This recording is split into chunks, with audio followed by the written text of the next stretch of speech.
Welcome back to another episode of How Did They Grow? I created this podcast because I wanted you to learn how other coaches, freelancers, service providers, and course sellers are growing their business, landing 10 to 20 new clients every single month, paying them 50, 100, 200K months. See, if they've done it, you can too. And that's just the reality. And I want you to listen to these podcasts to understand what strategies are they using, what techniques are they exploring, because it's in these gems that you can apply it to your business and actually scale things up. When you're ready and you feel like you actually want to learn practical, proven methodologies, or even you want to hire a team that can build you a profitable personal brand, book in a chat with our team because we can guarantee you go viral and guarantee you get clients for your business.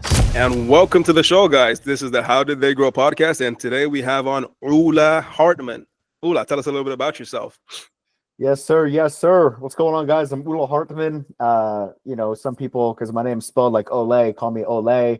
Or Oli, don't matter. But I am a health coach, and I transform fathers into superheroes. As I once had a transformation myself. I was once 300 pounds almost, and got myself dialed in. And now I help other fathers who are working a lot do the same exact thing. So thank you for having me on the show, Mike. I appreciate you, brother. Appreciate you, man. So tell us about that journey in terms of you overcoming that weight.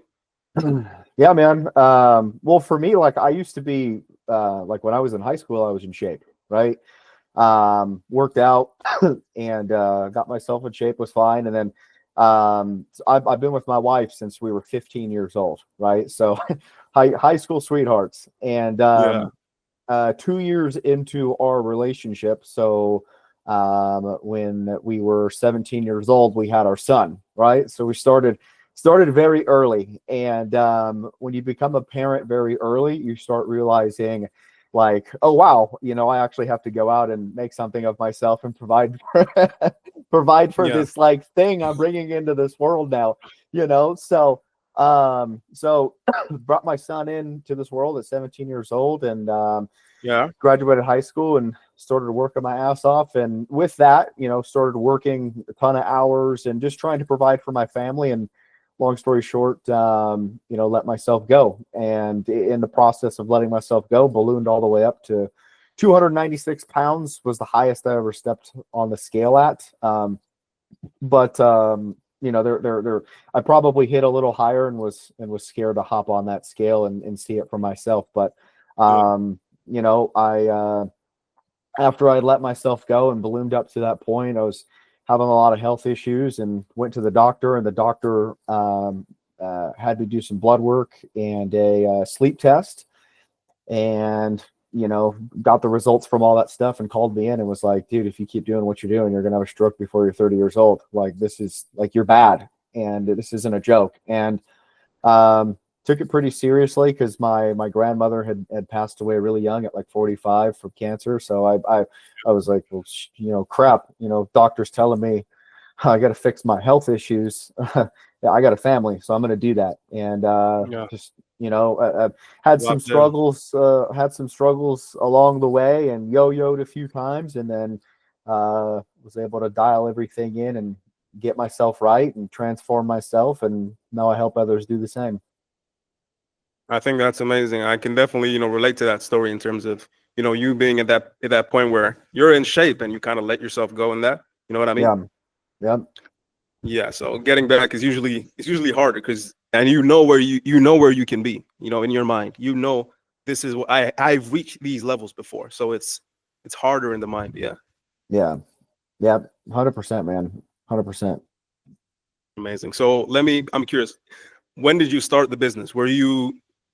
Did you already reach that point in terms of reaching that goal? Or was it halfway through that goal you realized, man, I have this thing on lock, I have this method, I'm going to share this with the world and help other people? Is that how did that play out? No, it took a few years to develop. I mean, what happened was I had my transformation and people around me noticed, right? So I had my transformation and people at work were like, dude, holy crap. Like obviously they knew me before and they were like, what just happened to Uli here? Like, he's freaking the completely different person. And family took notice, friends, coworkers, just the immediate, my immediate surroundings took notice. And started helping people within those groups, started, people that I met at the gym, started helping people there, Mhm.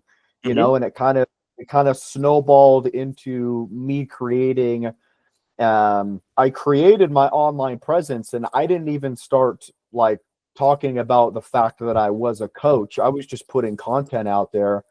And, as I kind of helped people at the gym and around me in my circle, and then it kind of turned into, me doing social media. And then it kind of just eventually evolved into client acquisition through social media. So it took, let's see, I had my transformation from 2019 going into 2020. I didn't start my social media until 2021. So it was probably right around 2022 where I actually started getting clients like online itself. But Mm. the 2020 through 2022 is just like inner circle, I guess I should say, people that I knew and was around and surrounded myself with and helped out. Amazing, amazing. I think that's an amazing journey. I think 80,000 plus followers. What would you say was the biggest thing in terms of getting to that level? And, if there's anyone in the audience, young coaches, aspiring coaches, what would you say to them in terms of what is one thing they have to be wary of? And how have you solved that? You kind of broke up a little bit there, but I think you asked. You need me to go again? I heard. Yeah, try going again. The whole thing like broke up, like pretty bad. Okay, sure. So basically, my question is: you've built a big audience on Instagram, which is 80,000 plus, Yeah, over relatively 3 years. And how were you able to do that? Because there's a lot of young coaches, and when I say young, I don't mean young in terms of they're 20. I mean young in terms of their time in the industry, right? So how were you able to get over that hill? Because a lot of people are scared to start. How were you able to get over yeah. over that hill? And how were you able to? What are the challenges you faced, and how did you solve those challenges in terms of social media? Yeah. Well, like the biggest thing, some people will come up to me and they'll like if I meet somebody at the gym or whatever, and they like find out like, oh my gosh, like wow, you have like a decent following. It's nothing crazy, but it's a pretty decent following.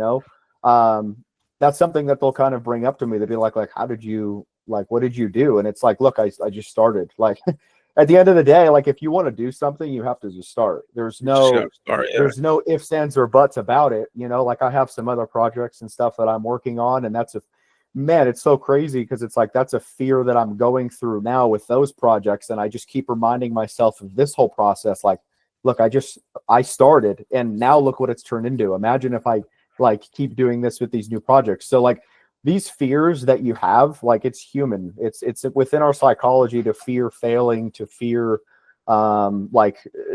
starting and not accomplishing what you truly want, which I guess is just the fear of failure. What it boils down to. But how you get through that is just by forcing yourself to do it and just making yourself do it. And I posted for probably about 2 years straight.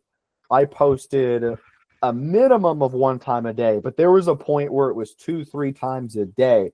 I'm talking for 2+ years. It wasn't until about mid to late 2024 where I started kind of dialing my posting back a little bit and focusing more on stories and using ads and stuff. But anyways, without getting too much into that, it took me 2 years of posting minimum one time a day, but like sometimes 2-3 times a day, every single day. And as a creator, when you just start doing that and you start creating, you get good. And when you get good, you get good quality content that goes out there. And with good quality content comes a following. Like that's just, there's no ifs, ands, or buts about it. And some people it takes longer, some people it doesn't. But you just have to start at the end of the day. You have to start and keep pushing, don't stop. And when it feels like it's not working, keep going. It's just a matter of how bad do you want it. Like just keep going for it, and you can make it happen. Okay. Yeah. Yeah. And I assume you already had that kind of mindset, in terms of how you went through your own personal journey. It kind of resonated into that, right? No, not necessarily. Like it's still, like I said, I even have projects that I work on today where I'm still scared to start and I just do it and I force myself. I'm working on something right now. And I'm forcing myself to do it every single day because I know it's going to pay off one day. And it's a battle. It's an internal battle you'll always go through. Whenever you're fresh and beginning something, yeah, I guess maybe me going through my fitness transformation helped a little bit as far as like, getting over that fear of starting and that, but still self-doubt and fear, all that stuff is real on a daily basis, even to this day for me on things that I'm working on. So you just have to show up and do it every single day. And no matter how fearful and scared you are, you keep showing up and you keep doing it. That's the recipe for success. And there's no workarounds. It's how I always say this to my clients, because this I get from the fitness side of things is I always say, like, how bad do you want it is one part, but the second part of the equation is how long do you really want it bad for? Because some people want it really bad for a week. Some people want it really bad for a month. Some people want it really bad for 6 months. But then after that time frame's up, they don't want it bad anymore. And they stop putting in that effort. They stop going as hard as they once were, and they kind of let off the steam, and then they lose everything that they've built.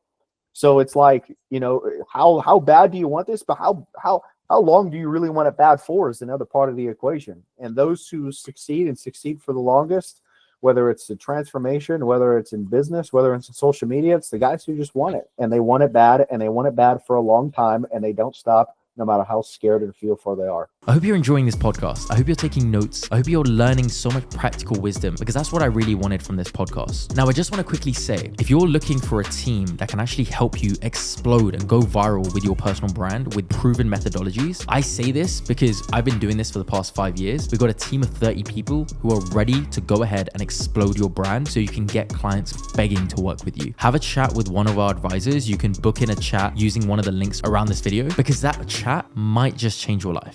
I definitely do agree with that. I think this is a nice point to kind of segue into the business itself. So what do you do in terms of what's your offer?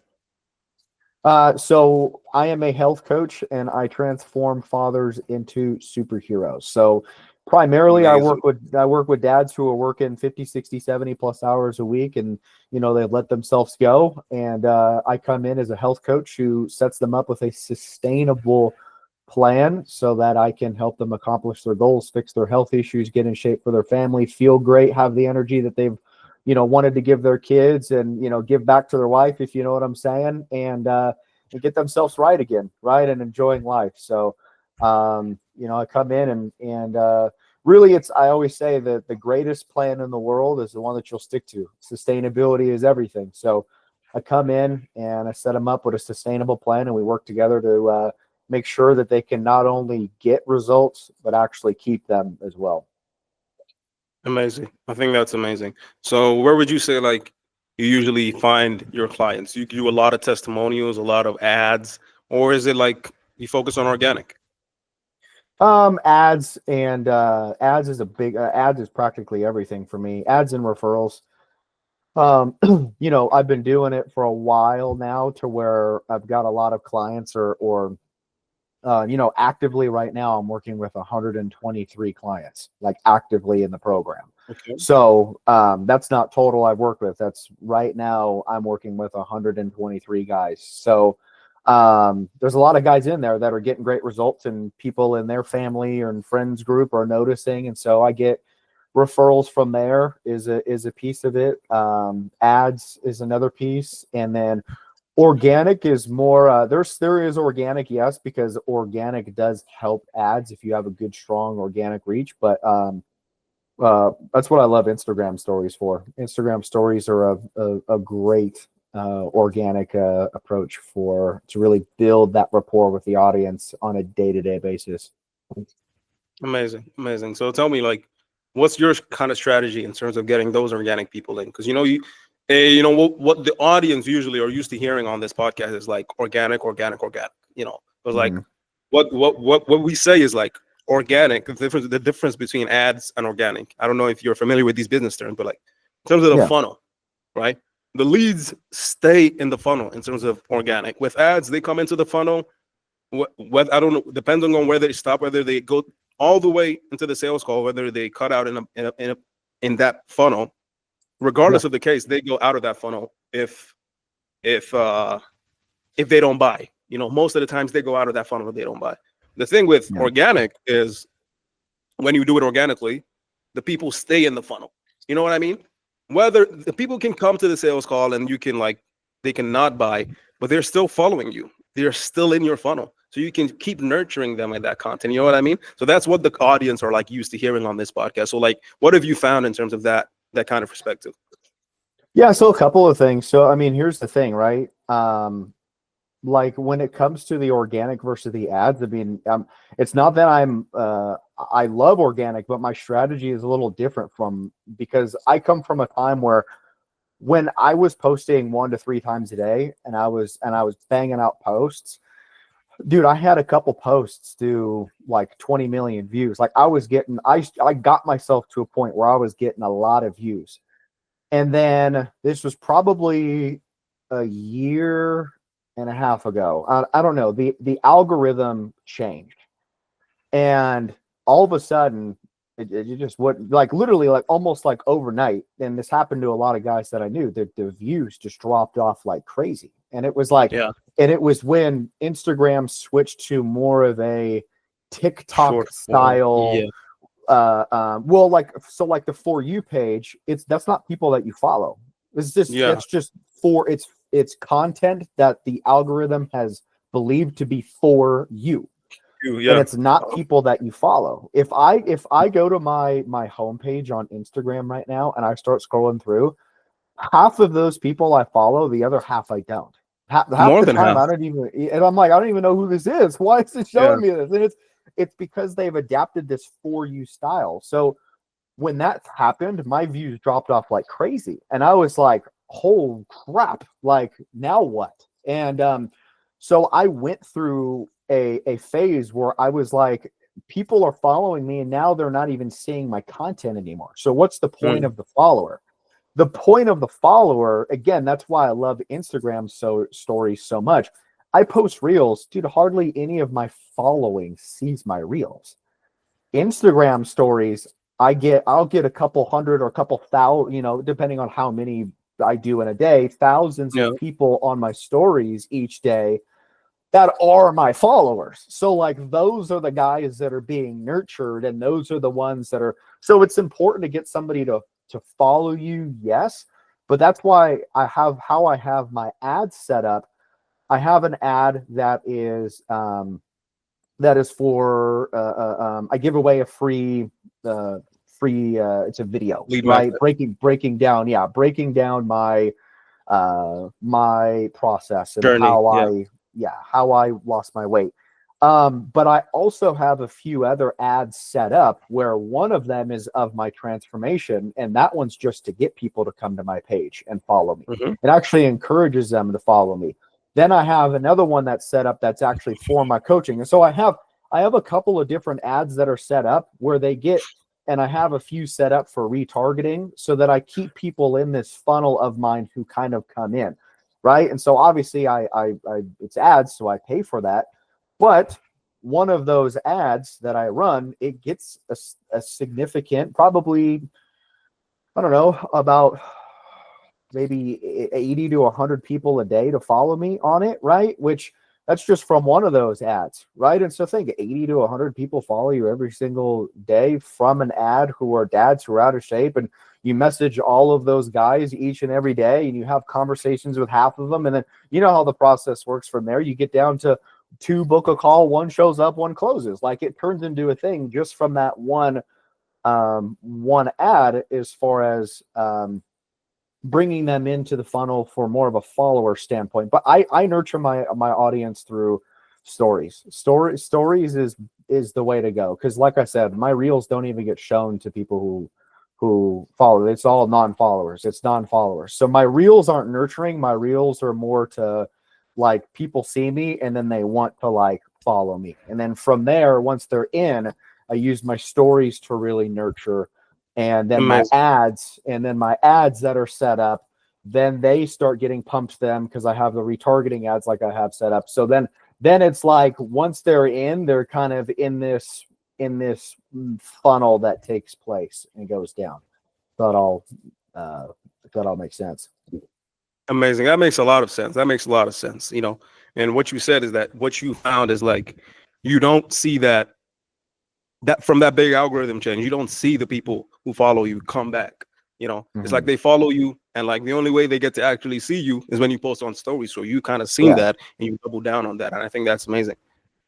Yeah, that and then that retargeting ad. That's it. Otherwise, it's all non-followers who see my stuff. Absolutely. Absolutely. Are you just on Instagram? Do you do a lot of TikTok I don't do TikTok at all anymore. No, I stopped TikTok. anymore? Yeah, Why? I don't. I did. I had TikTok I did it all the way up until maybe last April, so almost a year ago. I just did. I never got. I got myself up to, I don't know, it's like 14 or 15,000 followers on there, something like that. It just never was something that popped off for me. I didn't In get terms of clients through. Yeah, I turning that into didn't. clients? Yeah. Yeah, I mean the I utilize conversations and messages for client acquisition. So the DM system on there sucks. Yeah. And it's, Yeah. Yeah. so there's no, it just didn't, I just, for me personally, it just wasn't working well. And I was putting a lot of time and effort into it. And I was like, I don't even like TikTok. It just didn't even make sense. So I started focusing heavily on Instagram, but on YouTube as well. So like that's, Makes sense. YouTube is a big one, and then Instagram is the biggest one. Makes sense. Makes sense. That's amazing. Let's kind of go into that in terms of break it down for our audience, you know, kind of curious about how that DM process goes. How do you go from story to hopping on a call? How does that look like? Yeah, well, so my stories, I do have some call to actions that I post, maybe once or twice a week, and I show client results and, put the link below to book a call if they, want to have a consultation to see if they're a good fit to join the tribe is what it's called. I've coined the guys that work with me as we're the tribe. So, but that's why I refer to it as that. But yeah, when I post on the stories, it's mainly, I'm posting a lot of the day-to-day stuff that I do. I'm posting, me with my kids, me with my wife, me cooking my meals, me, just kind of living a day-to-day life that it is Yeah. relatable to a father, right? That is relatable to the audience that I am going for. And then Targeting. Yeah. every few days I throw in the call to actions, and then from there that can lead to calls. But no, my main source is one of the ads that I run is a DM ad. So it's an engagement ad that I run that incentivizes them to, like, at the end, the call to action is to message me for the lead magnet that I've created, which is my video. Yeah. That's what starts the conversation. So from them DMing, super, which is what it is for me, that's, hey, I want the video.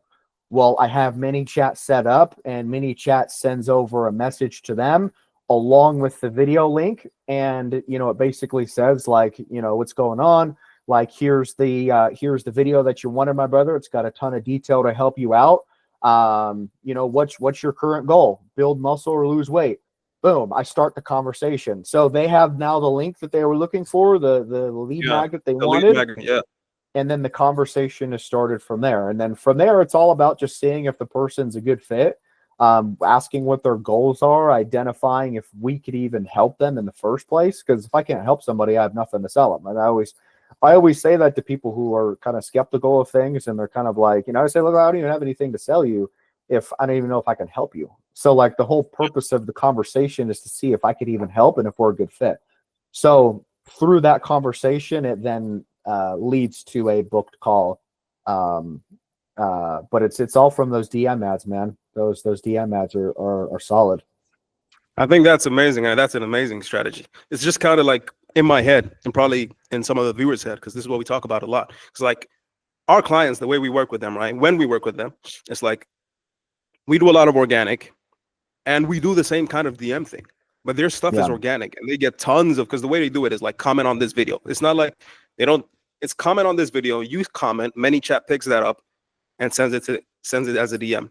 And that Mhm. comment, the way that comment works is like, obviously the algorithm is focused on comments. So the more comments you get, the more, the more it pushes that content out, the more people see it, the more they comment, and it just is kind of a loop. And you're getting leads, hot leads, interested leads coming into your funnel, and it's all organic. So like in my mind, I'm just curious, like why that didn't work for you. Was that something you were doing, or did it kind of change? What, as far as the organic side of things for that? Yeah, organic CTAs in terms of posting with CTAs, and like, or many Well, it's chat just wasn't around in that time. it was just, well, when the algorithm changed, it just went from, I was getting hundreds of thousands of views to all of a sudden my videos would get 5,000. I mean, it was literally like a what the heck. And I never bought followers. I never did any like shady Yeah. weird shit like that. So I mean, it just went from this massive amount of reach to all of a sudden, 10,000 views a video, 5,000 views a video, maybe a 20,000 one here or a 50,000 one here. But it just, the substantial drop off for me started having me like look into ads, because obviously with my paid dollars, I can consistently get in a lead flow. And that was the main thing. It's not that the organic side necessarily didn't work for me. It's just I'm all about efficiency.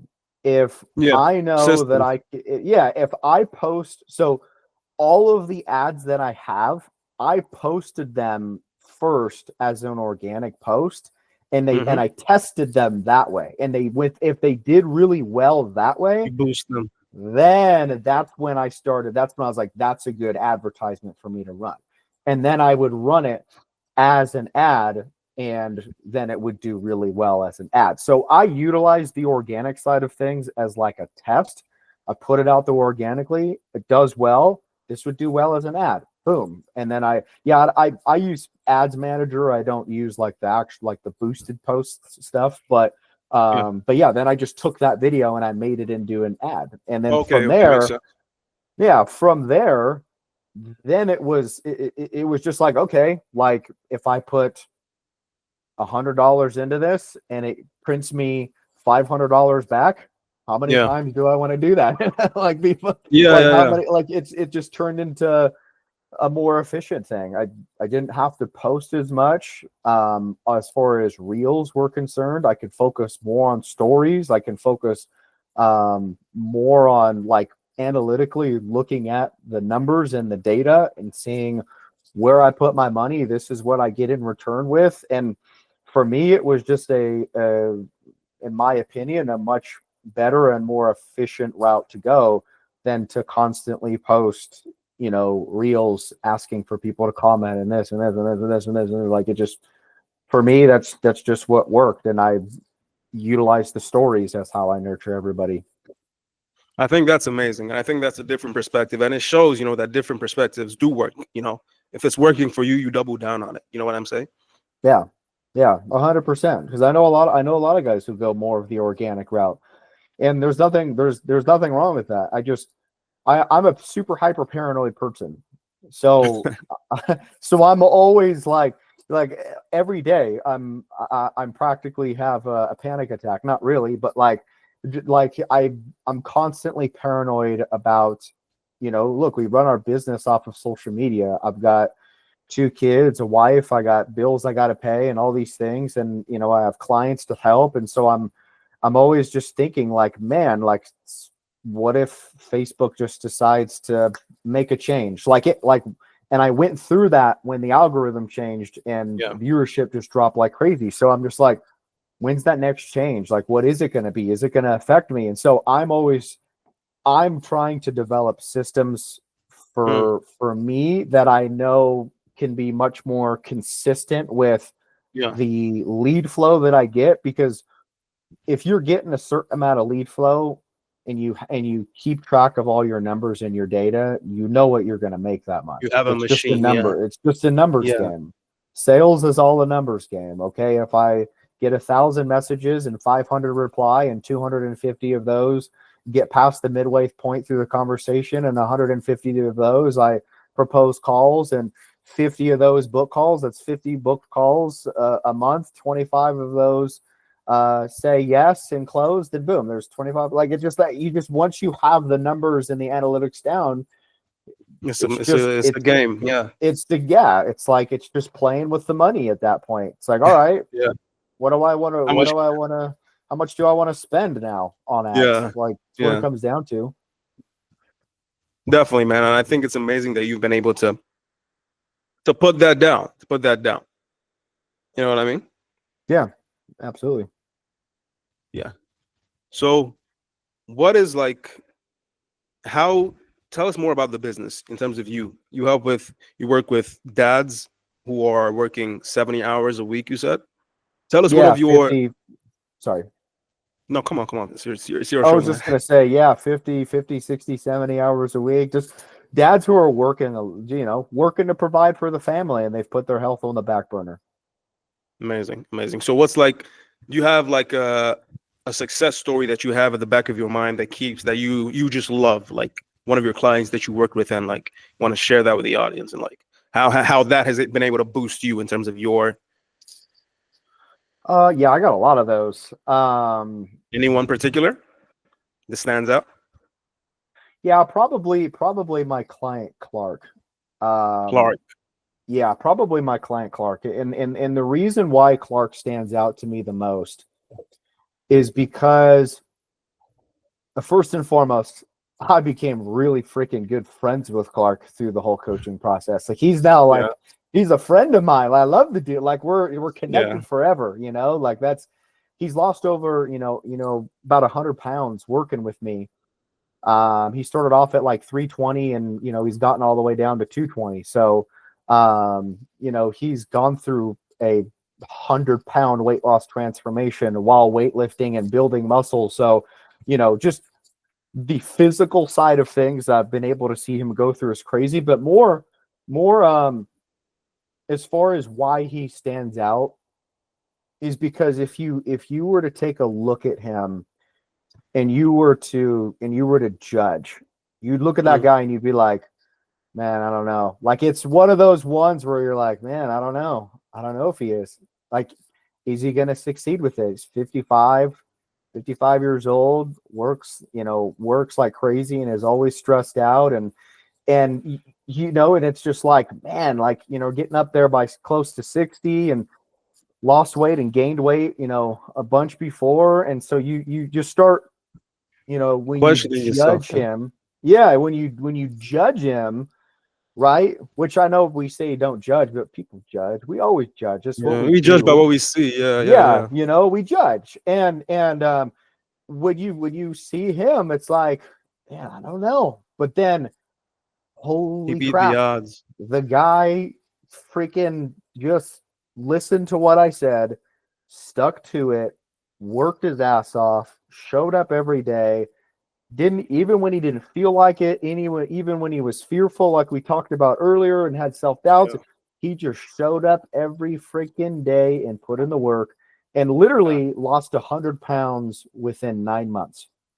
And I'm not talking losing 100 pounds and it was like, he lost a shit ton of muscle mass. You'll see guys, oh, I dropped 100 pounds in 3 months, and it's like, oh my God. And they just look sunken up, and like, it's like, like, what happened to you?